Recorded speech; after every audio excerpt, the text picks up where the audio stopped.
birontasini mazasi yaxshi emas. Yig'ishtir. Nimaga? Yig'ishtir dedim. Essiz.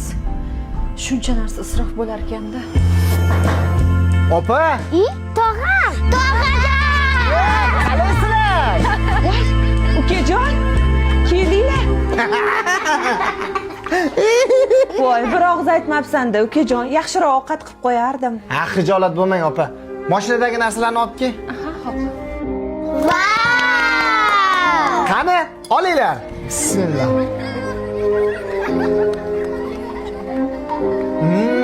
Hil bo'lib ketibdi. Qanday bunday shirin qilib pishirding? Qani salatdan yeb ko'raylik qani? Bismillah. Salatdan buncha mazali. Opa, bitta yeb ko'ringlar. Haqiqatda shirin ekan. Chet elda oshpazlar baribir boshqachada. Endi pastda nash restorandan zakaz qilib bo'ptimi? Men qarang, boya shu ovqatlarni bemaza, ta'mi yo'q deyatuvdingiz. Qanday birpasda shirin bo'lib qoldi? Bitta narsani tushundim, xotin. Ovqat shirin qiladigan narsa qimmat masalliq, chet elning oshpazi emas ekan. Har bir narsani mazali qiladigan narsa jigarlaring bilan baham ko'rishingda ekan. Bolalar astiraq jinglar menga ham qolsin.